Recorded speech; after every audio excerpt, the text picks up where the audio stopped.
UK politician Nigel Farage has denied engaging in racist or anti-Semitic behaviour with intent during his school days, insisting that he never deliberately tried to racially abuse anyone while he was a pupil.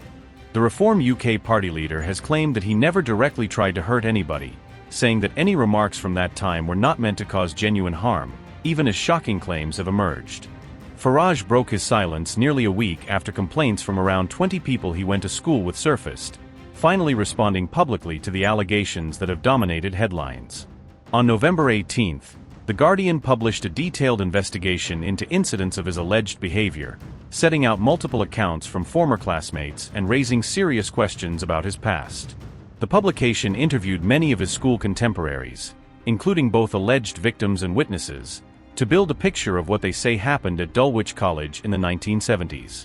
In a broadcast interview on November 24, Farage appeared to offer what sounded like a conditional denial of the allegations, repeatedly framing his comments as schoolboy banter rather than outright abuse.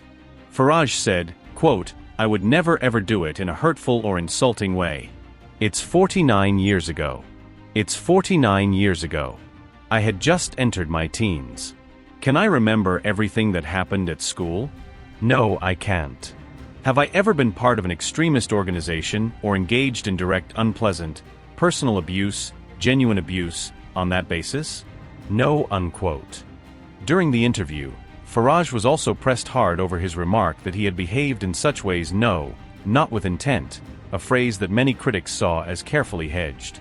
When asked to explain this no-intent excuse, Farage brushed off the question by telling the interviewer, "You wouldn't understand," a response that drew further criticism for sounding dismissive.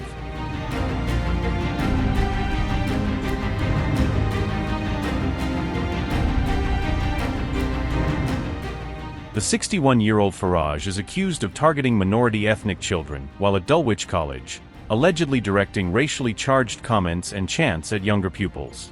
Farage allegedly sang a Gas Em All song referring to the torture and killing of Jewish, Black and Southeast Asian people, behavior that those who remember it now describe as deeply disturbing. According to The Guardian's reporting, the alleged behavior spanned several years until Farage turned 18, suggesting a pattern rather than a single isolated incident. Among his alleged victims was Peter Ettedgui, who later went on to become a BAFTA and Emmy-winning director, and who has now spoken publicly about what he says he endured.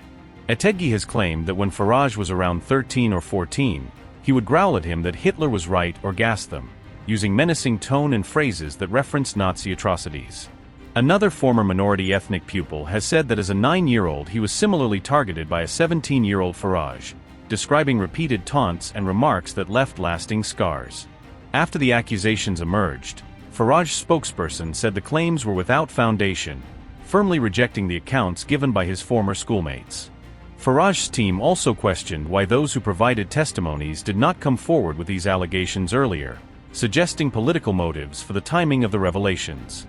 Farage's spokesperson said, quote, "Our statement was very clear that these allegations date back 45 years.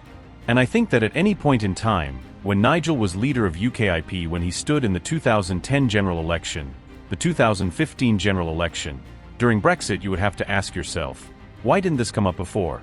Unquote. Following Farage's initial refusal to directly address the claims last week, Prime Minister Keir Starmer publicly called him spineless, accusing him of lacking the courage to confront the allegations head-on. Starmer said, quote, "The easiest thing for him to have said when these allegations first came up would have been, yes, I did say some extraordinarily upsetting things to people that were racist, and I unreservedly apologize to them for that. But I can assure them and the general public that this has nothing to do with my politics today." He's never said that, unquote.